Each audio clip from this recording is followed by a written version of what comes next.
بسم اللہ الرحمن الرحیم نحمد و نصلی علی رسول الکریم وعلی آلہ وصحبہ اجمعین رب اشرح لی صدری ویسر لی امری واحلل عقدۃ من لسانی یفقہوا قولی۔ اللہ کا شکر ہے الحمدللہ، ہم لوگ اپنا ہفتہ وار درس قرآن کر رہے ہیں۔ ہم نے آیت نمبر 203 تک پڑھ لیا تھا، جس میں ہم لوگوں نے جو ہے وہ حج کے بارے میں جو احکامات ہیں ان پر گفتگو کی تھی۔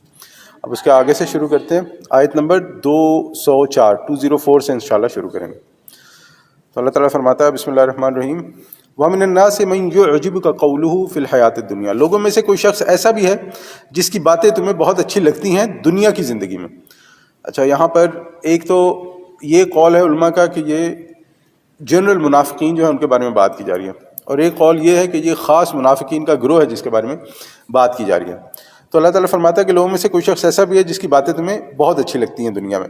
اب یہ جو گروہ ہوتے ہیں نا، جن کی باتیں انسانوں کو عموماً بہت اچھی لگتی ہیں، یہ وہ لوگ ہوتے ہیں جو اپنی چرب زبانی کی وجہ سے بڑے خوشامدی اور چاپلوس قسم کے لوگ ہوتے ہیں، لیکن اصل میں ان کا جو اندر سے کردار ہوتا ہے، ان کی جو اصل اندر ہوتی ہے، جسے وہ انٹرنل میٹرز کہتے ہیں، وہ جو ہوتے ہیں وہ بڑے ہی گندے اور گھنانے ہوتے ہیں۔ یہ ظاہری طور پہ انسانوں کے ساتھ ہوتے ہیں، ظاہری طور پہ یہ دکھاتے ہیں کہ ہم آپ کے بڑے دوست ہیں، ہم بالکل آپ کے ساتھ ہیں، جیسا بھی چل رہا ہے ہم لوگ سب مل کے ساتھ کریں گے، لیکن اصل میں یہ چاہتے ہیں کہ کسی نہ کسی طرح انسانوں کو، جو ان کے مخالف، جن کے ساتھ وہ چاپلوس ہیں، جن سے وہ اصل میں نفرت کرتے ہیں، انہیں نقصان پہنچانا۔ تو ظاہر بات یہ منافق کی نشانی ہے، اور دین کے معاملے میں ان کا بڑے خطرناک کام ہوتا ہے۔ تو اللہ تعالیٰ فرماتا ہے وَيُشْهِدُ اللَّهَ عَلَىٰ مَا فِي قَلْبِهِ، اور وہ اللہ کو بھی گواہ ٹھہراتا ہے اپنے دل کی بات پر۔ یعنی کہ ہم یہ جانتے ہیں کہ جو جھوٹا ہوتا ہے، منافق ہوتا ہے، وہ اپنی بات کو سچ ثابت کرنے کے لیے قسمیں کھاتا ہے، اللہ کی قسم، میں نے فلانے کی قسم، ڈھمانے کی قسم۔ تو اللہ تعالیٰ فرماتا ہے ان کے بارے میں وَهُوَ أَلَدُّ الْخِصَامِ، حالانکہ فی الواقع وہ شدید ترین دشمن ہے۔ یہ جو الد الخصام ہے نا، اس کا مطلب ہے ٹیڑھے قسم کا، یعنی کہ ایک ایسا دشمن جو بہت زیادہ ٹیڑھا ہو، یعنی حق بات کی مخالفت کے لیے سامنے تو آپ کے سامنے ہے، لیکن حق بات کی مخالفت کے لیے وہ کوئی بھی کسی بھی قسم کا حربہ استعمال کرے گا، چاہے جھوٹ بولنا پڑے، بدعہدی کرنی پڑے، بےایمانی کرنی پڑے۔ تو اللہ تعالیٰ کہہ رہے ہیں کہ ان سے آپ ذرا ہوشیار ہیں۔ وَإِذَا تَوَلَّىٰ سَعَىٰ فِي الْأَرْضِ، اور جب وہ پیٹ پھیر کر جاتا ہے تو زمین میں بھاگ دوڑ کرتا ہے۔ وہی منافق انسان جو چاپلوس ہے، انسان آپ کے سامنے بڑی اچھی باتیں کر رہا ہے لیکن اصل میں آپ کا دشمن ہے۔ جب وہ پیٹ پھیر کر جاتا ہے تو زمین میں بڑا فساد کرتا ہے، اور فساد کیسے کرتا ہے؟ لِيُفْسِدَ فِيهَا وَيُهْلِكُ الْحَرْثَ وَالنَّسْلَ، تاکہ وہ اس میں یعنی زمین میں بھاگ دوڑ کرتا ہے تاکہ وہ اس میں فساد مچائے، کھیتی اور نسل کو تباہ کر دے۔ اب یہ فساد کیا ہوتا ہے؟ فساد کہتے ہیں کہ کسی بھی چیز میں بگاڑ پیدا کرنا، خلل پیدا کرنا، تباہی مچانا یا جھگڑا پیدا کر دینا۔ ہم نے آپ کو یاد ہوگا شروع میں ہی پڑھا تھا، اللہ تعالیٰ فرماتا ہے وہ جو منافقین کے بارے میں ہے، گو کہ لفظ منافق نہیں آیا ان آیات میں، سورہ بقرہ کی جو شروع کی آیات ہے، کہ جب ان سے کہا جاتا ہے کہ زمین میں فساد مت پیدا کرو، وَإِذَا قِيلَ لَهُمْ لَا تُفْسِدُوا فِي الْأَرْضِ، تو وہ کہتے ہیں قَالُوا إِنَّمَا نَحْنُ مُصْلِحُونَ، کہتے ہیں فساد، ہم تو صلح کروانے والے ہیں۔ تو وہی اسی قسم کا مضمون یہاں پر بھی ہے کہ وہ یہی کہتے ہیں، یہ لوگ ہوتے ہیں، لیکن یہ ذرا اوپن ہوتے ہیں، یہ ذرا وہ مچانے والے ہوتے ہیں، زمین میں جو ہے لوٹ مار مچانے والے ہوتے ہیں۔ تو یہ جب لوٹ مار مچاتے ہیں تو یہ جو کھیتیاں ہوتی ہیں، آپ یہ سمجھ لیں کہ جو انسان کے ایسٹس ہوتے ہیں، یہاں پہ دین کے معاملے میں جو دین کے ایسٹس ہیں ان کو بھی نقصان پہنچانے سے دریغ نہیں کرتے، اور لوگوں کو بھی قتل کرنے سے دریغ نہیں کرتے۔ اصل میں ان کی یہ عملی کرتوت ہے، واللہ لا يحب الفساد، تو اللہ تعالیٰ فساد کو بالکل پسند نہیں کرتا۔ وَإِذَا قِيلَ لَهُ اتَّقِ اللَّهِ، اور جب ان سے کہا جاتا ہے کہ اللہ سے ڈرو، أَخَذَتْهُ الْعِزَّةُ بِالْإِثْمِ، تو جھوٹی عزت نفس ان کو گناہ پر اور جما دیتی ہے۔ لیکن پہلی جو منافق کی بات اللہ تعالیٰ نے بیان کی کہ خوش آمدی ہوتا ہے، دل لبانے والی باتیں کرتا ہے، اصل میں اس کے کرتوت کچھ اور ہوتے ہیں۔ دوسری بات کہ ایک شخص کو اگر ہم لوگ یہ تنبیہ کریں، یہ نصیحت کریں، اس کی تصحیح کرنے کی کوشش کریں کہ دیکھو بھائی یا بہن، آپ جو یہ کام کر رہے ہو یہ صحیح نہیں ہے، اس کے بارے میں ذرا بہتر والا، تو اب وہاں پر کیا ہوگا؟ اب وہاں پر انسان کی عزت نفس سامنے آتی ہے۔ تم مجھے بتا رہے ہو، یعنی کہ اگر ہمارے جب بڑے ہوں گے تو کہیں گے میں تمہارا باپ ہوں، میں تمہیں سکھاتا ہوں، تم مجھے دین سکھا رہے ہو۔ اور اگر دوسرا معاملہ ہوگا تھوڑا سا اور، جہاں پر مثلا یہ تھوڑا سا جو ہے نا وہ سینسٹیو معاملہ ہے، لیکن اس کی طرف اشارہ کرتا پڑوں۔ اب جیسے میرے بچے ہیں، اب میرے بچوں کی شادی کا معاملہ ہے، اب میرے بچوں کی شادی کے معاملے میں میری ماں یا میرا باپ کہے گا کہ دیکھو شادی ان کی تم نے وہاں کرنی ہے جہاں میں نے کہا ہے۔ اور ہمارے خاندان میں، اپنی ذاتی بات بتا رہا ہوں، ہمارے خاندان میں اتنے بلوے ہوئے ہیں اس کے چکر میں، اتنے گھر برباد ہوئے ہیں اس چکر میں کہ وہ جو ہے نا، وہ میری دادی جو ہے نا وہ کہہ گئی تھی، اسے مرے ہوئے بھی 50 سال ہو گئے ہیں، لیکن نہیں، وہ کہہ گئی تھی تو میں نے وہی کرنا ہے۔ وہ آگے سے نسل کا بیڑا غرق ہو جائے اس سے کوئی فرق نہیں پڑتا۔ تو یہ معاملہ جو ہے نا یہ بڑا سخت معاملہ ہے، ہمیں اس کو جو ہے نا اتنا آسان نہیں لینا چاہیے. اور خاص طور پہ جو یہاں پہ رہنے والے ہیں، میں یہاں پہ رہنے والوں کو خاص طور پہ کہوں گا، یہ یہاں والوں کا بہت بڑا مسئلہ ہے کہ آپ اپنے بچوں کو یہاں پہ پڑھاتے ہیں، لکھاتے ہیں، انہیں بڑا کرتے ہیں، دین جتنا بھی وہ سیکھتے ہیں سکھاتے ہیں، اور پھر اس کے بعد ان کے لیے ہسبینڈ یا وائف جو ہے وہ پاکستان سے امپورٹ کی جاتی ہے. I'm sorry to use this, کڑوا ورڈ ہے، لیکن پھر ان کے لیے پاکستان سے جو ہے نا ہسبینڈ یا وائف امپورٹ کی جاتی ہے، یہ کہہ کے کہ یہاں والوں کو دین کا نہیں پتا. وہ تو آپ کے بچے آسمان سے اترے جو انہیں دین کا پتا ہے. یعنی آپ یہ ڈس رسپیکٹ کیسے دے سکتے ہیں کسی کے بچے کو کہ ان کو دین کا نہیں پتا، اور آپ کے اپنے بچے یہاں پیدا ہوئے تو انہیں بڑا دین کا پتا ہے. یہ بڑی کڑوی بات ہے، لیکن یہ معاملہ جو ہے نا یہ بڑا پرابلم والا ہے، کیونکہ اللہ تعالیٰ فرماتے ہیں جب ان سے کہا جاتا ہے ڈرو تو جھوٹی عزت نفس جو ہے وہ ان کو ان کے گناہ پر آمادہ کر دیتی ہے. تو یہ جو جھوٹی عزت نفس والا معاملہ ہے وہ یہاں والے، میں یہاں والے سے مراد یہ کہ جو ویسٹ میں مسلمان رہتا ہے نا، جو یہاں پر آ گیا ہے، جسے اللہ تعالیٰ نے تھرڈ ورلڈ کنٹری سے نکال دیا ہے، تو وہ اپنے آپ کو جو ہے نا پھر بہت بڑی کوئی توپ چیز سمجھنا شروع کر دیتا ہے. تو یہاں پر یہ چیز ہمارے لیے سمجھنی بہت ضروری ہے کہ ایک تو ہمارا جنرل معاملہ ہے کہ عزت نفس ہماری سامنے نہیں آنی چاہیے. اگر ہمیں کوئی دین کی بات بتائے، کوئی اچھی بات بتائے، کوئی اللہ کا قول بتائے، کوئی نبی صلی اللہ علیہ وسلم کی سنت بتائے، حدیث بتائے، تو ہم اسے یہ کہہ کے رد نہیں کر سکتے کہ مجھے اس سے زیادہ پتہ ہے. یا ہم لوگ بڑا اس کا بھی جو ہے نا وہ بڑے اس کو ٹیکٹفلی ہم لوگ کیا کہتے ہیں اس کو ڈیل کرنے کی کوشش کرتے ہیں. ہاں بالکل بالکل دین کا معاملہ تو یہ ہے، لیکن اب حالات کچھ ایسے چل رہے ہیں کہ میں اس پہ جو ہے نا عمل نہیں کر سکتا. اللہ تعالیٰ بڑا غفور رحیم ہے، اللہ تعالیٰ ہمارے دلوں کے حال جانتا ہے، ہم بڑی عزت کرتے ہیں، بڑی رسپیکٹ کرتے ہیں، اور جو ہے نا فلانا کرتے ہیں. اس کے بارے میں آگے آیت آئے گی، ابھی جب اس پہ آئے گی تو میں اس پہ بھی گفتگو کروں گا.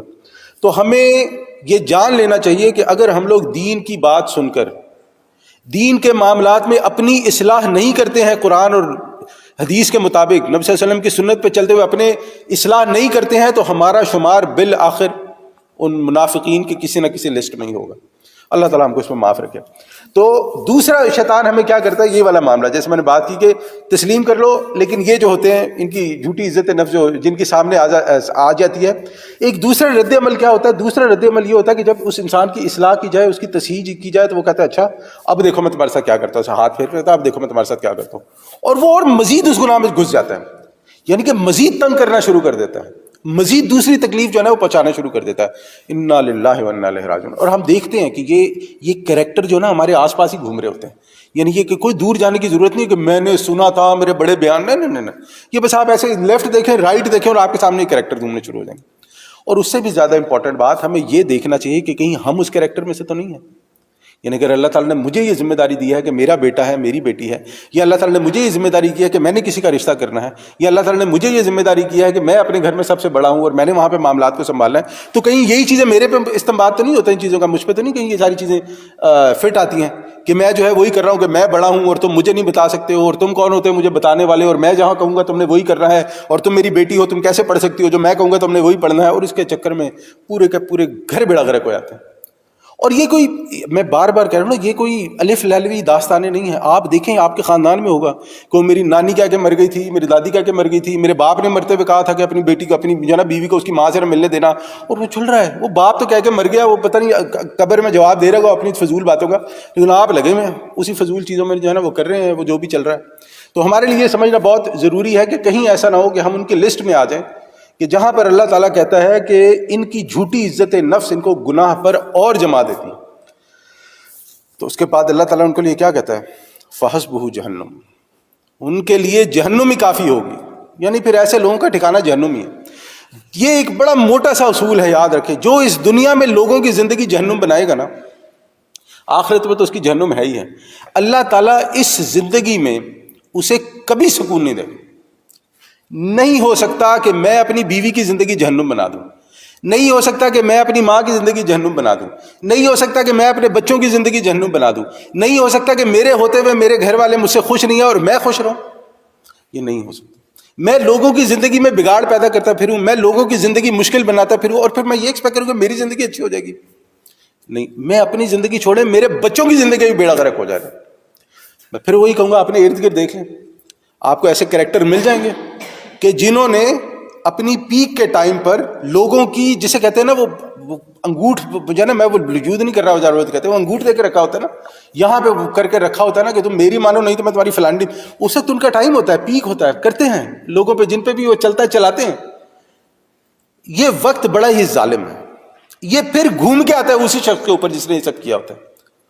دیکھ لیں مڑ کے، میرے سامنے کئی ایگزامپلز ہیں، دینے کا فائدہ نہیں ہے کیونکہ آپ لوگ تو جانتے ہی نہیں ہیں ان کو. میرے سامنے کئی ایگزامپلس ہیں کہ جو اپنی پیک پہ تھے تو لوگوں پہ ہنسا کرتے تھے، مذاق اڑایا کرتے تھے، اپنی دھونس جمایا کرتے تھے، اور پھر ایک ایسا بھی وقت آیا کہ اب اکیلے بیٹھ کے روتے ہیں گھٹنوں میں سر دے کے، لٹرلی روتے ہیں گھٹنوں میں سر دے کے، کوئی میری عزت نہیں کرتا، کوئی مجھے پوچھتا نہیں۔ عزت کریں گے تو عزت ملے گی، عزت کروائیں گے تو عزت ہوگی۔ اس میں ایک اور بڑی ضروری چیز ہے ہمارے لیے سمجھنا، ہمارے لیے سمجھنا اس لیے کہ ہم سب جو ہے تقریباً اسی لائن میں ہیں۔ دیکھیں، ایک ہے گھر میں بڑے بن کر رہنا، بزرگ بن کر رہنا، اور ایک ہے گھر میں بڈھے بن کے رہنا۔ ان چیزوں میں بڑا فرق ہے۔ بڑے بزرگ بن کے رہنا کیا ہے کہ آپ کے گھر والے آپ کی یہ عزت کریں کہ یار یہ ہمارے ساتھ چلتے ہیں، ہمیں دعائیں دیتے ہیں، ہمیں سب کرتے ہیں۔ ایک ہے بڈھا اور کھسڑ بن کے رہنا۔ اس سے کیا مراد ہے؟ اس سے مراد یہ کہ یار یہ کیا ہے یار، جب دیکھو مصیبت ڈالی ہوتی ہے اس نے، کہاں گئے ہوئے تھے، کہاں سے آ رہے ہو، اوپر کیوں چلے گئے تھے، نیچے کیوں چلے گئے ہو، سائڈ پہ کیوں چلے گئے ہو۔ یہ میں آپ کو بار بار کہہ رہا ہوں، یہ وہ چیزیں ہیں جو ایکسپیرینس کی ہیں میں، یعنی کہ میں کسی کی زندگی کے بارے میں بات نہیں کر رہا ہوں، یہ میں آپ سے وہ بتا رہا ہوں کہ جو لوگ رو کے، یعنی ہمارے خاندان کے لوگ رو کے آتے ہیں کہ ارے کون سی مصیبت میں ہیں، اس کا کیا کریں گے، اور پھر ان لوگوں کے ساتھ جو میں نے ہوتے دیکھا ہے وہ بھی اللہ تعالیٰ معافی کرے۔ یہ دنیا کا معاملہ ہے، اور آخرت میں فحسبہ جہنم، فحسبہ جہنم، پھر آخرت میں ان کے لیے جہنم کافی ہوگی، ولا بئس المہاد، اور وہ یقیناً برا ٹھکانہ۔ اگر ہم اسے خاص شان نزول میں دیکھیں تو ایک ہمیں ضعیف روایت میں ملتا ہے کہ ایک منافق شخص تھا، اس کا نام تھا اخنس بن شریق، اس کے بارے میں بات ہو رہی ہے، لیکن اگر ہم جنرل دیکھیں تو ہمیں اس قسم کے کریکٹر سب کو اپنے آمنے سامنے مل جاتے ہیں۔ اللہ تعالیٰ جو ہے نا ہمیں اپنے حفظ و امان میں رکھے اور محفوظ رکھے۔ آگے اللہ تعالیٰ فرماتا ہے وَمِنَ النَّاسِ مَن يَشْتَرِي نَفْسَهُ ابْتِغَاءَ مَرْضَاتِ اللَّهِ، سبحان اللہ۔ ساتھ ہی اللہ تعالیٰ نے سائملٹینیس کنٹراسٹ جو ہے نا وہ بیان کر دیا کہ ایک وہ ہے اور دوسرے کیسے لوگ ہیں، یعنی جو ان کے اپوزٹ ہے وہ کیسے لوگ ہیں، اور لوگوں میں سے ایک شخص وہ ہے جو بیچ دیتا ہے اپنی جان کو اللہ کی رضا کے لیے، سبحان اللہ۔ دیکھیں، بیچ دیتا ہے جان کو اللہ کی رضا کے لیے، ظاہر بات یہ لفظ کا جو ہے وہ لفظی ترجمہ عرب ہے، یعنی ایک وہ شخص ہے جس نے اپنی زندگی کا مقصد اور تہیہ ہی یہ کر لیا ہے، جس کو ایک دوسرے آیت میں اللہ تعالیٰ فرماتا ہے کہ ان صلاتی و نسکی و محیای و مماتی اللہ، کہ میری جو ہے نمازیں، میری قربانیاں، میری زندگی، میری موت یہ اللہ کے لیے۔ یہ اب ہمیں یہ دیکھنا چاہیے کہ کیا واقعی ہم لوگ جب کہتے ہیں کہ میں اللہ تعالیٰ کا نیک بندہ بننا چاہتا ہوں، یا میں دیندار ہوں، یا میں یہ چاہتا ہوں کہ میں اپنی زندگی ویسے گزاروں جیسے اللہ تعالیٰ کا حکم ہے، تو کیا واقعی ہم لوگ اس چیز پہ غور کرتے ہیں کہ ہم لوگ یہ سارے کام کر رہے ہیں یا نہیں کر رہے ہیں؟ کیا واقعی ہم لوگ یہ دیکھتے ہیں کہ میری جو میں نمازیں پڑھ رہا ہوں میں عادتاً پڑھ رہا ہوں، یا جو میں نمازیں پڑھ رہا ہوں میں دکھانے کے لیے پڑھ رہا ہوں، یا جو میں نمازیں پڑھ رہا ہوں وہ واقعی اللہ تعالیٰ کا حکم ہے اس لیے پڑھ رہا ہوں، یا جو بھی ہماری زندگی اور موت کے، ہماری زندگی کے جو فیصلے ہیں ہم لوگ جو اپنے بارے میں لیتے ہیں، اپنے گھر والوں کے بارے میں لیتے ہیں، وہ واقعی ہم لوگ فیصلے اس نیت سے لیتے ہیں کہ یہ اللہ کا حکم ہے، یا وہ فیصلے ہم اس نیت سے لیتے ہیں کہ میں گھر کا بڑا ہوں اور میں کر کے دکھاؤں گا کہ کیا صحیح ہے اور کیا غلط ہے۔ ان چیزوں کو چھوٹا نہیں سمجھنا چاہیے۔ اصل میں اللہ تعالیٰ فرماتا ہے کہ ایک وہ شخص جو بیچ دیتا ہے واللہ رؤوف بالعباد، تو اللہ تعالیٰ ایسے بندوں کے حق میں بہت شفیق ہے۔ کہ ہوتا یہ ہے ایسے بندوں کے حق میں جب اللہ تعالیٰ شفیق ہوتا ہے تو اس سے کیا مراد ہوتی ہے کہ اگر ان سے کوئی غلطی کوتاہی ہو جائے تو وہ اللہ تعالیٰ معاف کر دیتا ہے۔ دوسری ایسی بھی چیز ہوتی ہے، ایک حدیث کے الفاظ میرے ذہن میں آ رہا ہے کہ اللہ تعالیٰ فرماتا ہے کہ نبی صلی اللہ علیہ وسلم فرماتے ہیں کہ یہ ایسا شخص ہوتا ہے کہ اگر یہ کسی معاملے میں قسم بھی کھا لے تو اللہ تعالیٰ اس کی قسم بھی پوری کر دیتا ہے، لیکن شرط یہ ہے کہ انسان اس بات کا تہیہ کر لے کہ جانتے بوجھتے میں اللہ تعالیٰ کے احکامات کی خلاف ورزی نہیں کروں گا، جانتے بوجھتے میں کوئی ایسا عمل نہیں کروں گا جس سے میری وجہ سے لوگوں کو تکلیف۔ دیکھیں، میں یہاں پہ ایک اور چیز کی طرف اشارہ کرتا ہوں، ایک ہوتا ہے فتویٰ اور ایک ہوتا ہے تقویٰ۔ کیا مطلب ہوگا اس کا؟ مطلب اب جیسے اسلام میں شادیوں کی اجازت ہے، انسان 2 کرے، 3 کرے، 4 کرے، یہ تو ہے فتویٰ کہ ہاں بھی آپ کر سکتے ہیں، لیکن ایک ہے تقویٰ کہ کیا مجھے کرنی چاہیے، یعنی اگر مجھے اپنی بیوی کو تکلیف پہنچانی ہے، میری بیوی مجھ سے اچھی نہیں ہے، یا کوئی اور میں نے اپنی بیوی کے والدین کو تکلیف پہنچانی، آپ کو پتہ ہے ہمارے یہاں تو لوگ ایسی گھٹیا سوچ رکھتے ہیں نا، اب اس کے معاملے میں دین کا یہ غلط استعمال کرتے ہیں کہ فتویٰ موجود ہے مجھے کرنا چاہیے۔ اب دین کے حساب سے تو مجھے کوئی نہیں منع کر سکتا، قرآن ہے، نبی صلی اللہ علیہ وسلم کی حدیثیں موجود ہیں کہ آپ کرنا چاہے تو آپ کر سکتے، لیکن ایک ہے تقویٰ کہ یہ سارے حالات میں کیا یہ طریقہ ہے میرا کام کرنے کا۔ یہ چیزیں ہم لوگوں کو بڑی سوچنی چاہیے کہ ہم لوگ اگر اللہ تعالیٰ کی شفقت اور اللہ تعالیٰ کی مہربانی کے حقدار بننا چاہتے ہیں تو ہم لوگوں کو اللہ تعالیٰ کا تقویٰ اختیار کرنا پڑے گا۔ فتووں پر تو عمل کرنا ہی کرنا ہے، تقویٰ اختیار کرنا پڑے گا، اور پھر اس کے بعد ساتھ ہی اللہ تعالیٰ کہتا ہے یا ایھا الذین آمنوا، اے اہل ایمان، ادخلوا فی السلم کافہ، دین میں پورے کے پورے شامل ہو جاؤ، پورے کے پورے داخل ہو جاؤ۔ اللہ تعالیٰ نے یہی بات بنی اسرائیل کے بارے میں فرمائی تھی آیت نمبر 85 میں، کہ اللہ تعالیٰ نے ان کو بھی یہی کہا تھا کہ پورے کے پورے جو ہے آپ نے داخل ہونا ہے، لیکن وہاں پہ اللہ تعالیٰ نے کیا فرمایا تھا کہ افتؤمنون ببعض الکتاب وتکفرون ببعض، کہ کیا تم لوگ ایمان لاتے ہو جو کتاب تمہیں دی گئی ہے، جو شریعت تمہیں دی گئی ہے، اس کے ایک حصے کو مانتے ہو اور ایک کو نہیں مانتے ہو؟ تو اگر کوئی یہ کرتا ہے، اب یہ ہم پہ ہے نا، بیسیکلی اللہ تعالیٰ نے جو بھی پہلی امتوں کے لیے بات بیان کی ہے وہ ہم نے دیکھنی ہے کہ ہم پہ تو فٹ نہیں آ رہی، تو یہ ہمارے لیے ہے کہ اگر ہمارے پاس اللہ کا قرآن موجود ہے، نبی صلی اللہ علیہ وسلم کے فرمان موجود ہیں، سنت موجود ہے، تو کیا ہم ایسا کرتے ہیں کہ آدھی کو مانتے ہیں اور آدھی کو نہیں مانتے؟ اگر تو ایسا کرتے ہیں تو اللہ تعالیٰ کیا فرماتا ہے، فما جزاء من یفعل ذلک منکم، کہ تم میں سے جو یہ کام کرے گا تو اس کی جزا کیا ہو سکتی ہے، اس کا رزلٹ کیا نکلے گا، یا اس آیت میں آئے گا کہ پھر اس کی سزا کیا ہوگی، الا خزی فی الحیات الدنیا، تو دنیا میں تم ذلیل کیے جاؤ گے۔ لے بھائی دنیا کی بات ہم کرتے ہیں، ہم ذرا پہلے اپنے گھر کا جائزہ لیں۔ آپ دیکھ لیں کہ وہ لوگ جو اپنے گھر کے معاملات کو اللہ اور اس کے رسول کے احکامات کے مخالف میں چلاتے ہیں، او اللہ بڑا غفور رحیم ہے، بچیاں کیا کر رہی ہیں کیا نہیں کر رہی کوئی مسئلہ نہیں ہے، بچے کیا کر رہے ہیں کیا نہیں کر رہے ہیں کوئی مسئلہ نہیں ہے، او ہم امریکہ میں رہتے ہیں، دس از امریکہ، دس از امریکہ۔ اب بونگیاں مارتے سنا ہوگا آپ نے لوگوں کو، یہاں پہ یہ ہوتا ہے یہاں ہوتا ہے۔ پھر ان کے گھر کا حال کیا ہوتا ہے؟ ان کی اولاد انہیں سرے بازار ذلیل کرتی ہے یا نہیں کرتی ہے؟ ان کی پوری دنیا میں جگ ہسائی ہوتی ہے یا نہیں ہوتی ہے؟ دنیا میں یہی معاملہ دینداروں کے ساتھ ہوگا۔ اگر کوئی شخص اپنے آپ کو دیندار کلیم کرتا ہے لیکن قرآن کے بعض احکامات کو مانتا ہے اور بعض کو چھوڑ دیتا ہے، اور اپنے دل میں یہ خیال رکھتا ہے کہ اللہ تعالیٰ تو بڑا ہی غفور الرحیم ہے، اللہ تعالیٰ بڑا معاف ہے، یہی ہے اور کیا ہے؟ یہی ریزن ہوتا ہے نا جو ہم لوگ آدھے دین کو مانتے ہیں آدھے کو نہیں مانتے ہیں۔ تو اللہ تعالیٰ فرماتا ہے کہ دنیا میں تو پھر ذلیل ہو گئی تم ہو گئے، وَيَوْمِ الْقِيَامَةِ، اور آخرت میں کیا ہوگا، يُرَدُّونَ إِلَىٰ شَدِّ الْعَذَابِ، پھر شدید ترین عذاب میں آخرت میں بھی جھونک دیے جاؤ گے۔ دیکھیں اللہ تعالیٰ کے معاملات کو ہمیں آسان، یا جسے ہم لوگ پنجابی کہتے ہیں نا، ہولا نہیں سمجھنا چاہیے، ہمیں ایزی نہیں لینا چاہیے۔ ہم نے ہو جائے گا، کیا ہو گیا ہے، کیا نہیں، کیا نہیں ہو گیا ہے۔ آپ دیکھیں انسان کے نا، یہ صرف ایک ناخن میں اگر یہاں پہ ایک چھوٹا سا کیل چلا جائے نا، کوئی وہ کبھی آپ نے دیکھا ہوگا صاف کرتے ہوئے وہ نا وہ لکڑی کا حصہ چلے، انسان تڑپ اٹھتا ہے، رات کی نیند حرام ہو جاتی ہے انسان کے، اس میں کان میں درد ہو جائے، دانت میں درد ہو جائے، آنکھ میں درد ہو جائے، ناک انسان کا بند ہو جائے، وہ درد تو دور کی بات ہے، گلا جو ہے وہ سوکھ جائے، آپ سے سانس نہ لیا جائے، یہ چھوٹی چھوٹی چیزیں ہیں۔ تو اللہ تعالیٰ کے عذاب سے انسان ڈرتا ہی نہیں، یعنی کہ اللہ تعالیٰ کے عذاب کو انسان، آپ دیکھیں ابھی جو ہمارے ملک میں سیاسی صورتحال چل رہی ہے، اب یہ دنیاوی معاملہ ہے، سیاسی صورتحال چل رہی ہے، تو بڑے بڑے لوگ جو ہیں وہ توبہ طائب ہو گئے ہیں اپنے کیے کرائے سے، میں ڈیٹیل میں نہیں جانا چاہتا، ظاہری بات ہے وہ موقع نہیں ہے اس کا۔ تو یہ دنیا کا معاملہ ہے کہ انسان سے دنیا کے پرابلمز جو ہے نا، یعنی دنیا کے جو عذاب ہے، دنیا کی مصیبتیں مشکلیں جو ہے نا، انسان سے وہ برداشت نہیں ہوتی، انسان کہتا ہے میں توبہ کر لی، میں نہیں کرتا جی، جو آپ کہیں گے وہی کروں گا۔ دنیا میں یہ معاملہ ہے، تو آخرت کا جہاں پہ تو ہمیں حدیث میں ملتا ہے کہ ایک ماں کہے گی بچہ لے لو، وہ میرے گھر والے لے لو، جس کو مرضی باڑ میں جائے سارے، مجھے بچا لو۔ اور آپ اگر دیکھیں نا اس دنیا میں آپ کو ایسے کریکٹر مل جائیں گے کہ جو اپنے مطلب کے لیے، اپنے فائدے کے لیے اپنے بچوں کا بھی حق کھا جائیں گے۔ آپ کو ایسے کریکٹر مل جائیں گے کہ اپنے مطلب اپنے فائدے کے لیے ان لوگوں کا قتل کروا دیتے ہیں۔ آپ کو ایسے کریکٹر مل جائیں گے، بھائی نے بھائی کا قتل کر دیا، بچوں کو مار دیا۔ میں وہی کہہ رہا ہوں کہ کوئی ایسی بات نہیں جو ہم سنا کرتے تھے، یہ آج ہوتا ہے۔ کیوں؟ افتؤمنون ببعض الکتاب وتکفرون ببعض، کہ تم آدھے دین کو مانتے ہو آدھے کو چھوڑتے ہو، یعنی اللہ تعالیٰ کے ساتھ مذاق کرتے ہو۔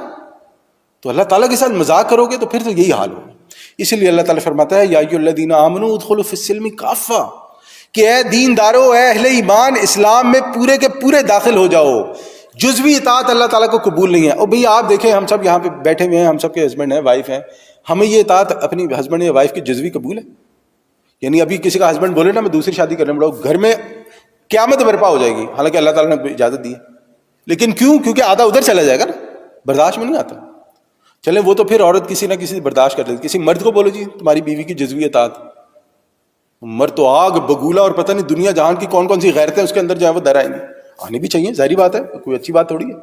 یعنی ہمیں اپنی ذات کے لیے یہ چیز قبول نہیں ہے۔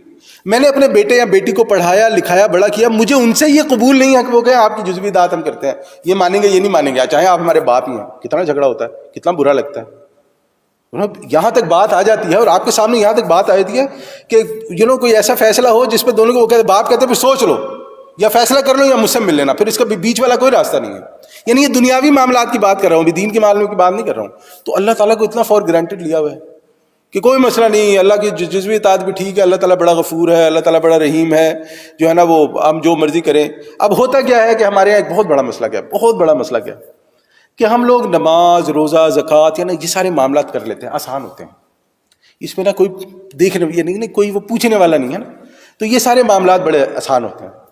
جہاں تک عقیدے کی بات آتی ہے, ماننے کی بات آتی ہے, وہاں پر بھی انسان کوشش کرتا ہے کہ جو صحیح سے صحیح اور ٹھیک سے ٹھیک عمل ہے نا وہ میں کر لوں. لیکن جب معاملہ جاتا ہے معاملات کی طرف, میں نے اب ڈیل کرنا ہے اپنے ماں باپ سے, اب وہ ہو گئے ہیں بڈھے, اب یہاں پہ مسئلہ بڑا خراب ہو جائے گا, کیونکہ اب ایک طرف میرے بیوی بچے ہیں, ایک طرف میرے ماں باپ ہیں, اور اب ماں باپ ہو گئے ہیں بوڑھے, انہیں پتا ہے کہ یہ میرے بچے ہیں, یہ ان کی اولاد ہے, انہوں نے اب دکھانا کہ میں تیرا پیوں ہوں, انہوں نے پھر تنگ کرنا ہے, انہوں نے, اور یہ وہ میں پھر بار بار کہہ رہا ہوں کہ یہ وہ سارے لوگ ہیں جو میرے سامنے ہوتے ہیں, انہوں نے پھر ہر چیز میں جو ہے نا وہ اسے پنجابی میں کہتے ہیں اپنی لچ تلنی ہے, گھر میں انہوں نے کوشش کرنی ہے کہ جو ہے نا لڑائی رہے. کیوں؟ یہ جو ہے نا جو ایک احساس محرومی پتہ نہیں پیچھے کہیں سے ہوتا ہے, یہ جو ہے نا وہ ایک وہ کیونکہ دین پہ عمل آدھا آدھا ہوتا ہے نا, تو نہ ادھر کے ہوتے ہیں نہ ادھر, یہ ہیں معاملات, یہ تو گھر کے معاملات. اب ذرا باہر آ جائیں, اب میں نے جاب کرنی ہے, آئی ڈونٹ کیئر حلال ہے حرام ہے, مجھے تو پیسے کمانے ہیں. میں نے بزنس کرنا ہے, میں نے تو لون لینا ہے, آئی ڈونٹ کیئر سود ہے یا نہیں سود ہے, مجھے اس سے کوئی فرق نہیں پڑتا.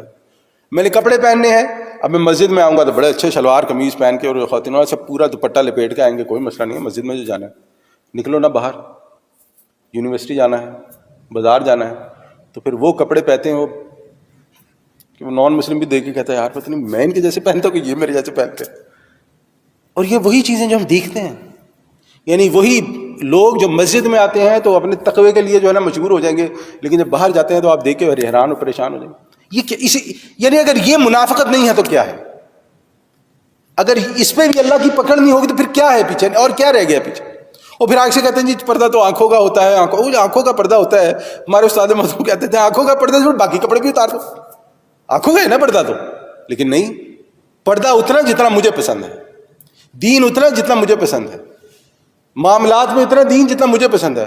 باقی پھر وہ اللہ بڑا غفور رحیم ہے, پھر کون کہے گا, لوگ سمجھتے ہیں بڑے جاہل لوگ ہیں, مسلمان ترقی یافتہ نہیں ہے, دیکھو ہمارے دین نے ہمیں پیچھے کر دیا ہے, ہم لوگ پیچھے رہ گئے ہیں, ہم لوگ فلانا. آپ دیکھیں, آپ سوچیں, ایک بڑی جو ہے نا سوچنے والی بات ہے, بڑی ہی آسان سی بات ہے. پاکستان کی بات کرتے ہیں ہم, کسی پولیٹیکل اس پہ بات نہیں کر رہے ہیں, پاکستان کی بات دیکھیں. ہمارے جتنے حکمران ہیں سارے مسلمان ہیں نا, یعنی سارے مسلمان ہیں. ہم اس وقت ہم اس بحث میں نہیں جاتے وہ کیسے سارے مسلمان. یعنی کہ ایسی کون سی چیز ہے جو انہیں اس بات سے روک دی ہے کہ وہ اپنے قوانین اسلام کے قوانین کے تحت بنائے؟ سوچیں ایسی کون سی چیز ہے جو انہیں اس سے روک دی ہے؟ یعنی وہ کیوں نہیں کر سکتے کہ ہم لوگ جو ہم نے اسلام کے نام پہ ملک حاصل کیا ہے, جہاں پہ نعرے یہ لگتے تھے کہ پاکستان کا مطلب کیا, لا الہ الا اللہ محمد رسول, ایسی کون سی چیز ہے جو انہیں روکتی ہے یہ کرنے سے؟ کیوں نہیں کر سکتے؟ اگر آپ سوچیں, اور آپ صرف یہ نہ سوچیں, آپ یہ بھی دیکھیں کہ جو کچھ اسلامی جماعتیں بھی ہیں وہ بھی جب دین کا کام یا دین کی شریعت کے کام پہ عمل کرنے کا جو ہے نا وہ معاملہ ہے تو وہ بھی اس میں جو ہے وہ ڈھیلی ڈھالی پڑ جاتی ہیں. کچھ ہیں جو بہت اچھا کام کر رہی ہیں, ہم سب کو ایک جیسا نہیں کہتے, لیکن کیوں نہیں آپ جب کپڑے پہن کے آئیں گے تو پینٹ کوٹ ٹائی شائی جو ہے وہ ایک دم صفا چٹ, کیا ہے, کیا تکلیف کیا ہے, کیوں نہیں کر سکتے؟ وہ اس لیے نہیں کر سکتے کہ دین حکم دیتا ہے عدل کا, دین حکم دیتا ہے انصاف کا, اور اگر میں دین کو پیچھے کر دوں گا تو پھر میں جو مرضی کروں, ہاتھ کھلے ہیں, معاملہ کھلا ہے. تو یہی معاملہ ہے کہ جب اللہ تعالیٰ فرماتا ہے ادخلوا فی السلم کافہ, کہ جب ہمیں دین میں پورے داخل ہونا ہے تو پھر ہمیں اپنا ہر معاملہ دین کے تحت لانا ہوگا. ایک ذاتی زندگی میں جو آسان ہوتا ہے, ذاتی زندگی میں کیونکہ کوئی پوچھنے والی نہیں ہوتا ہے, اور ایک معاشرتی زندگی میں جو سب سے مشکل ہوتا ہے, کیونکہ اب مجھے اپنی فائنینشیل ٹرانزیکشنز کرنی ہے تو اس میں مجھے دیکھنا ہے حلال ہے یا حرام کا معاملہ تو نہیں ہے, سود کا معاملہ تو نہیں ہے, کسی کا حق تو نہیں مار رہا ہوں, کوئی ایسا کام تو نہیں کر رہا ہوں جسے اللہ اور اس کے رسول نے منع کیا. ایک تہذیب کا معاملہ ہے, میں نے جو کپڑے پہننے ہیں وہ کیسے ہونے چاہیے, لوگوں کو دکھانا, کیا لوگوں کو یہ دکھانا کہ میں ڈیزائنر ڈریس پہنتا ہوں یا پہنتا ہوں, یا مجھے لوگوں کو یہ دکھانا کہ میں مسلمان ہوں اور میں وہ ڈریس پہنتا ہوں جو مسلمانوں کو پہننا چاہیے. دیکھیں ایک چیز نا اور میں کلیئر کر دوں کہ بات یہاں پہ سستا یا مہنگے کپڑے کی نہیں ہے.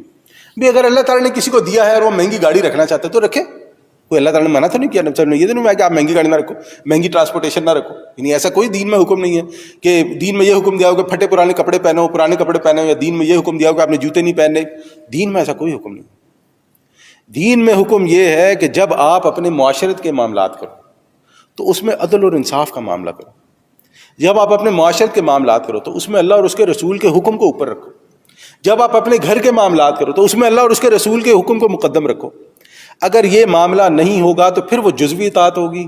اگر جزوی اطاعت ہوگی تو ہمارے زندگی کا نظام, ہمارے گھر کا نظام درہم برہم ہو کے رہ جائے گا. آج نہیں تو کل. یہ لکھ کے رکھ لیں کہ جو شخص اپنے معاملات کو درستگی سے نہیں چلاتا, اس کا گھر کا نظام آج نہیں تو کل بیڑا غرق ہونا ہی ہونا ہے.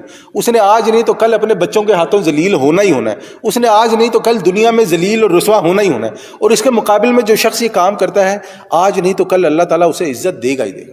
آج نہیں تو کل اللہ تعالیٰ کوئی نہ کوئی ایسا سبب پیدا کرے گا, وہ جو دین کا نیک کام کرتا رہے اس کی ریکگنیشن ہوگی زندگی میں, نہیں تو اس کے مرنے کے بعد, 100 سال بعد, 50 سال بعد, لیکن ڈیفینیٹلی ہوگی. اس کی مثال دیتا ہوں. آپ نے سنا ہوگا بہت سارے لوگ جو ہے نا, وہ اپنے نانے دادے پردادیوں کو نا ان کے بارے میں بات کرتا ہوں, وہ دادا میرا کر گیا سیدھا اسی آج تک بھگت رہے ہیں. آپ نے سنا ہوگا خاص طور پہ نا یہ جائیدادوں کے معاملے میں بڑا پرابلم ہوتا ہے کہ وہ یار وہ میرے نانا جی تھے, انہوں نے کہا تھا کہ بس اپنی بیٹیوں کو حصہ نہیں دینا ہوتا جناب. وہ جو پھر ان کے جو نواسے ہوتے ہیں نا, وہ پھر صحیح دعائیں خیر کرتے ہیں اپنے نانے نانی کے معاملے میں. ان کے مرے ہوئے 50 سال ہو گئے, لیکن دیکھ لیں کہ ان کے بننے کے 50 سال کے بعد بھی جو غلط فیصلہ تھا انہیں آپ بھی قبر میں ہانٹ کرتا ہے. یہی معاملہ اچھے فیصلے کے ساتھ, کہ لوگ مرنے کے بعد بھی کہتے ہیں یار بڑا ہی نیک بندہ تھا, اللہ اس کو جزائے خیر دے, اس نے اپنی زندگی میں بڑی کوشش کی. میرے دادا جی ہوتے تھے, میرے نانا جی ہوتے تھے, وہ بڑا انہوں نے نیک کام کیا, خیر کا کام کیا. 50 سال بعد وہ جس کو بتا رہے اسے پتہ نہیں, وہ بھی کہتا ہے ماشاء اللہ ماشاء اللہ, اللہ ان کے درجات بلند کرے.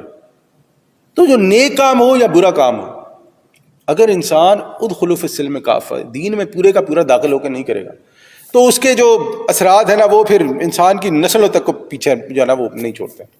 پھر آگے اللہ تعالیٰ فرماتا ہے هل ينظرون الا ان ياتيهم الله في ظلل من الغمام والملائكة وقضي الامر اللهم انك عفو کریم. اللہ تعالیٰ فرماتا ہے کیا یہ اسی کا انتظار کر رہے ہیں کہ آ جائے ان پر اللہ تعالیٰ بادلوں کے سائبانوں میں اور فرشتے اور فیصلہ چکا دے ان کا.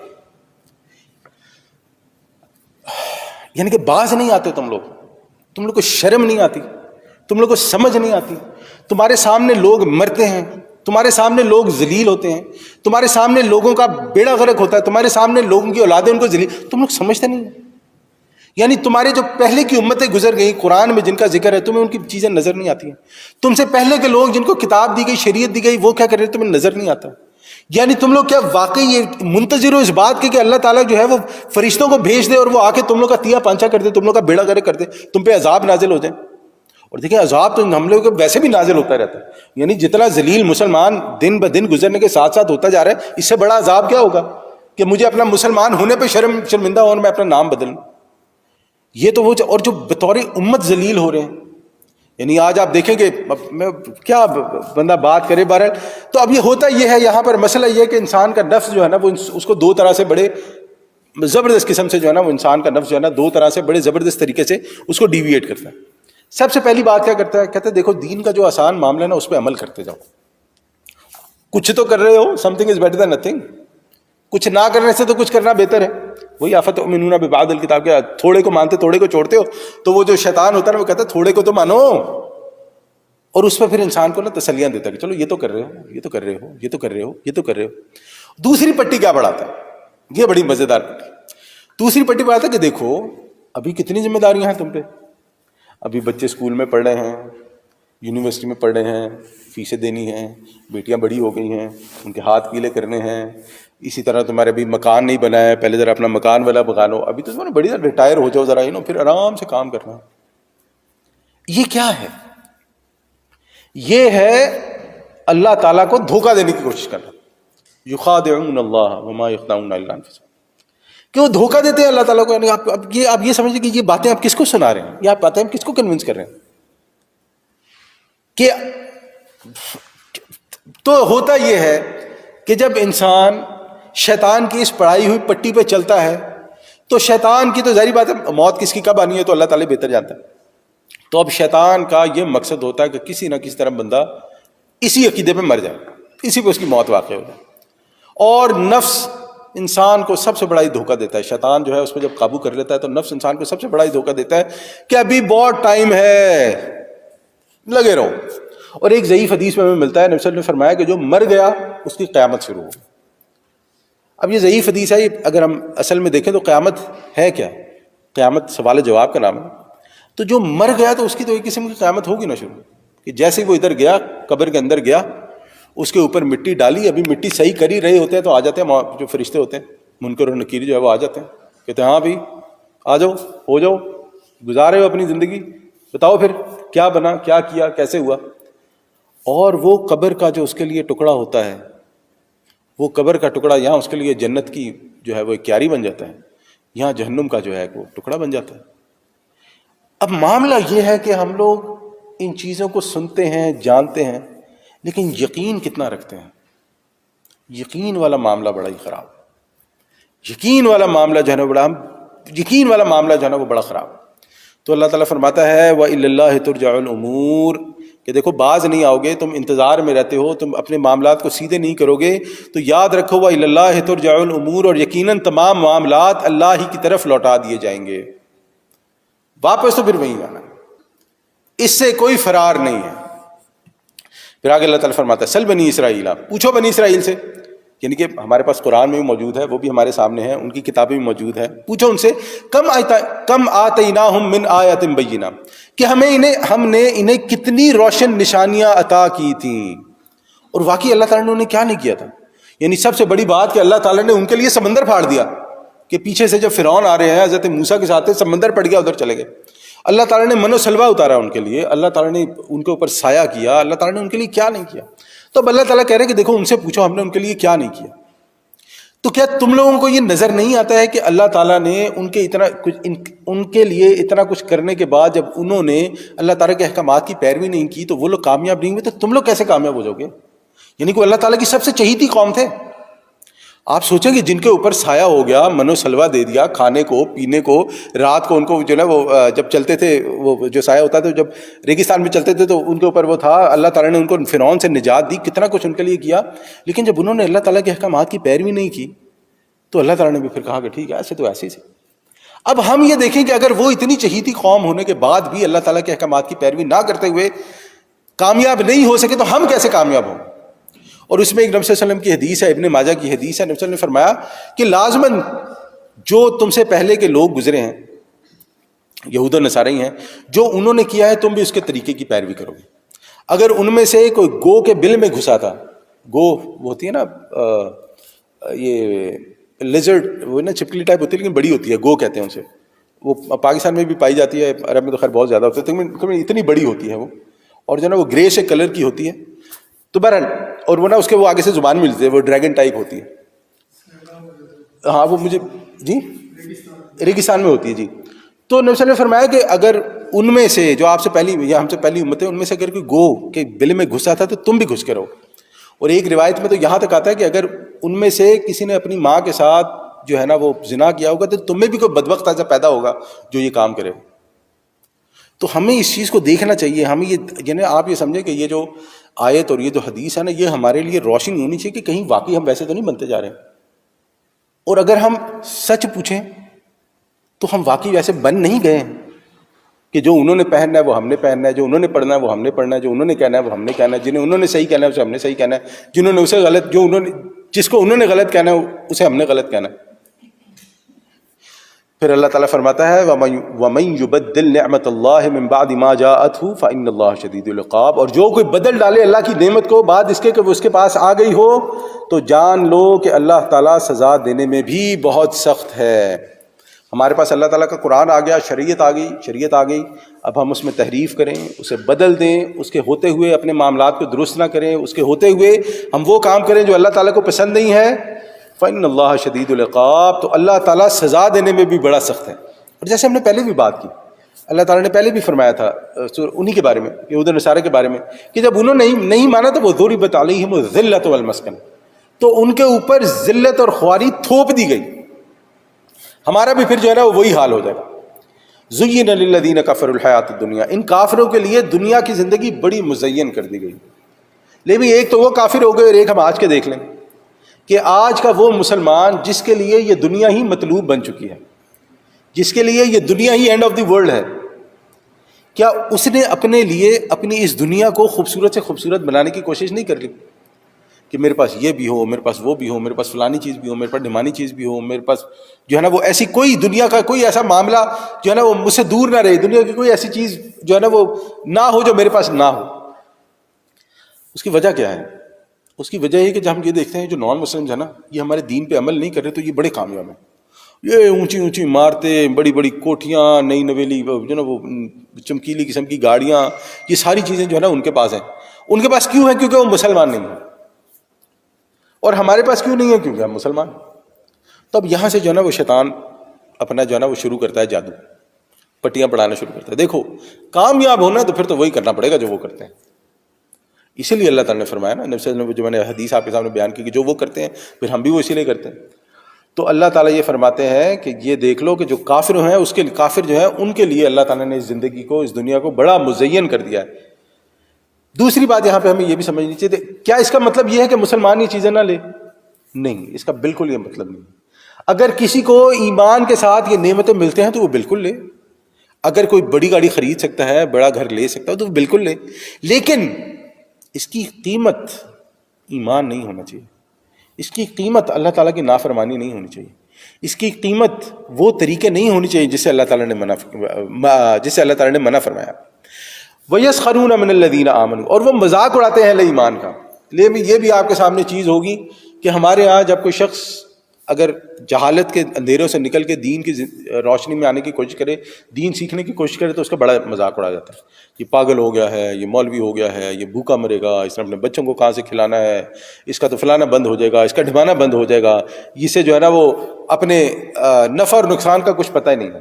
گویا وہ لوگ یہ سمجھتے ہیں کہ اگر کسی کے پاس اس دنیا میں رزق کی فراوانی ہے تو وہ حق پر ہے۔ دین میں رزق کی فراوانی، دین میں رزق کی فراوانی حق پر ہونے کی دلیل نہیں ہے۔ نبی صلی اللہ علیہ وسلم کے پاس کتنے کپڑے جوڑے تھے؟ نبی صلی اللہ علیہ وسلم کے پاس کتنے گھر تھے؟ نبی صلی اللہ علیہ وسلم کے پاس کتنے پیسے ہوا کرتے تھے؟ نبی صلی اللہ علیہ وسلم کتنے دن پیٹ بھر کے کھانا کھاتے تھے؟ ان کے پاس کچھ نہیں تھا، تو کیا نعوذ باللہ وہ حق پر نہیں تھے؟ اللہ معاف فرمائے۔ تو یہ جہالت کی باتیں ہیں۔ والذین اتقوا والذین اتقوا، جنہوں نے اللہ کے تقوی اختیار کیا، فوقہم یوم القیامت، یعنی جن لوگوں نے تقوی کی روش اختیار کی، جن لوگوں نے تقوی کی روش اختیار کی تھی، قیامت کے دن وہ ان کے اوپر ہوں گے۔ جو لوگوں کا مذاق اڑاتے ہیں نا وہ ان کے اوپر ہوں گے۔ بلکہ ہم لوگ اگر سورہ مطففین پڑھیں تو وہاں پر تو یہ ہے کہ پھر اس دن یہ جو ایمان والے ہیں یہ ان کا مذاق اڑائیں گے۔ اچھا یہاں پر نا ایک چیز اور کی طرف میں اشارہ کروں، آیت پوری کروں۔ واللہ یرزق من یشاء بغیر حساب، اللہ تعالیٰ رزق عطا فرمائے گا جس کو چاہے گا بے حساب۔ اچھا دو چیزیں ہیں، ایک تو معاملہ یہ ہے کہ بہت سارے ہمارے مسلمان جو ہے نا ان کا یہ بہت بڑا پرابلم ہے کہ یہ آفٹر لائف کی نا کوئی حقیقت نہیں مانتے۔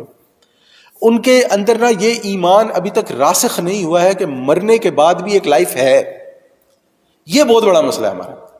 ہم لوگ کہتے ہیں کہ یہی ایک زندگی ہے، مل گئی ہے، انجوائے کر لو، شراب بھی پیو، سگریٹ بھی پیو، جوئے بھی کھیلو، حرام کاریاں بھی کرو، غلط بھی کرو، حق بھی مارو، دھوکہ بھی دو، سب کچھ کرو۔ اور یہ سب کرنے کا ریزن، یعنی اس سب کرنے کا جو اسکیپ ڈور ہے وہ کیا ہوتا ہے؟ پھر اس کو دین بناتے ہیں کہ دیکھو اللہ تعالیٰ بڑا غفور۔ کیا اللہ نہیں جانتا کہ میں کتنا مجبور ہوں؟ کیا اللہ نہیں جانتا کہ میں لوگوں کی مدد کر رہا ہوں؟ کیا اللہ نہیں جانتا کہ میں عمرے بھی کرتا ہوں، حج بھی کرتا ہوں؟ یعنی کہ میں کسی کو دھوکہ دے کے اس سے پیسے اینٹ لوں، اس کے سارے پیسے لے لوں، یا جتنے مجھے چاہیے میں اس سے لے لوں، اس میں سے جو ہے نا وہ 2-4% میں کر دوں، یا کیا اسے کہتے ہیں صدقہ خیرات کر دوں، اور اس کے بعد جو اس میں سے باقی 12-15% ہے اس میں حج عمرہ کروں، اور باقی سے میں عیاشی کروں، اور میں کہوں کہ دیکھو میں نے تو یہ نیکا میں تو کیا نا، یہ بھی کیا وہ۔ اسی لیے ہم نے پچھلی بار بھی یہ بات کی تھی کہ اللہ تعالیٰ حرام سے کیے ہوئے صدقے کو قبول نہیں کرتا۔ اللہ تعالیٰ طیب ہے اور طیب چیزوں کو ہی قبول فرماتا ہے۔ تو کوئی یہ نہ سمجھے کہ اگر وہ حرام کاری کرتا ہے اور اس کے بعد وہ صدقہ دے دیتا ہے تو وہ جو حرام کا مال اس نے کمایا وہ حلال ہو گیا۔ ایسا نہیں ہوتا۔ اس کی وجہ یہی ہے کہ انسان جو آگے آنے والی زندگی ہے اس کے بارے میں نہیں سوچتا۔ سوچتا ہے، وہ انسان بھی سوچتا ہے، ایک موقع پہ آ کے نا جب اس کے سارے ہاتھ پیر جواب دے جاتے ہیں، ساری حرام کاریاں جواب دے جاتی ہیں، شراب پینے کی ہمت نہیں رہتی ہے، حرام کاریاں کرنے کی ہمت، پھر ہوتا ہے ہم تو مر جانا ہے، واقعی اب تو سمجھ آ رہی ہے کہ مر جانا ہے، پھر اس سے جو نا احساس پیدا ہونا شروع ہوتا ہے۔ لیکن اگر بات لمبی ہے تو یہ معاملہ جو ہے نا بڑا پرابلم ہے. دوسرا اللہ تعالیٰ فرماتا ہے واللہ یرزق من یشاء بغیر، اللہ تعالیٰ رزق عطا فرمائے گا جس کو چاہے گا بے حساب. اچھا یہ جو رزق ہے نا بے حساب، اس کی ڈیفینیشن بھی ویری کرتی ہے پرسن ٹو پرسن. کسی کے پاس کروڑوں ڈالر ہوتے ہیں، اس کے لیے وہ کافی نہیں ہوتے ہیں. کسی کو جو ہے وہ شام کو پیٹ بھر کے کھانا نصیب ہوتا ہے، وہ کہتا ہے مجھ سے بڑا جو ہے نا وہ کوئی ایسا شخص ہے ہی نہیں جس کے پاس اللہ تعالیٰ کی نعمتیں نہ ہوں. تو ہم لوگوں کو یہ بھی اپنا دیکھنا ہے کہ ہماری ضرورتیں کتنی ہیں اور اللہ تعالیٰ ہمیں عطا کتنا کر رہا ہے. بے حساب اللہ تعالیٰ دے گا ہمارے لیے. وہ بے حساب ہو سکتا ہے میرا بے حساب جو ہے وہ کسی اور کے لیے کافی نہ ہو، لیکن میرے لیے تو بے حساب ہے نا. تو ہمیں یہی دعا کرنی چاہیے کہ اللہ تعالیٰ ہمیں جو بھی عطا فرمائے اس میں رحمت اور برکت والا معاملہ فرمائے تاکہ ہمارے لیے وہ کافی ہو جائے. اب ایسا کرتے ہیں آج کی بات یہیں تک ہی رہنے دیتے ہیں. آگے والی آیت جو ہے وہ خاصی لمبی ہے، 2213 نمبر آیت جو پھر آگے سے بات چینج ہوئی. تو اللہ تعالیٰ سے دعا ہے کہ جو بھی ہم نے پڑھا، جو بھی ہم نے سیکھا، اللہ تعالیٰ اس پہ عمل کرنے کی اور اسے سمجھنے کی توفیق عطا فرمائے. اس میں جو بھی تھا وہ اچھا وہ اللہ تعالیٰ کی طرف سے تھا. اگر کوئی غلطی تھی تو وہ میری غلطی اور کوتاہی تھی. اللہ تعالیٰ مجھے معاف فرمائے. اللہ تعالیٰ ہمارے معاملات درست فرمائے. اللہ تعالیٰ ہماری عبادتوں کو قبول فرمائے. اللہ تعالیٰ ہمیں دین کو سمجھنے کی اور دین پر عمل کرنے کی توفیق عطا فرمائے. اور جو ہمارے کوئی ایسے معاملات ہیں کہ جس میں ہم لوگ کمزور ہیں اور ان کو صحیح نہیں کر سکتے ہیں، تو اللہ تعالیٰ ہمیں اس میں سے نکلنے کا رستہ عطا فرمائے. اور جو بھی ہمارے مسلمان بہن بھائی ہیں مسائل کا شکار ہیں، اللہ تعالیٰ ان کے مسائل کو دور فرمائے. جو اولاد کے مسائل کا شکار ہیں، اللہ تعالیٰ ان کے اولاد کے مسائل کو دور فرمائے. جو رزق کے مسائل کا شکار ہیں، اللہ تعالیٰ ان کے رزق کے مسائل کو دور فرمائے. جو بھی ہمارے مسلمان رشتہ دار فوت ہو گئے ہیں، اللہ تعالیٰ ان کی مغفرت فرمائے، ان کے درجات بلند فرمائے. اور اللہ تعالیٰ ہمیں بھی اس دین کو سمجھ کر اس پر عمل کرنے کی توفیق عطا فرمائے اور ہمیں اپنے دین کے لیے چن لے انشاءاللہ. وآخر دعوانا الحمدللہ رب العالمین.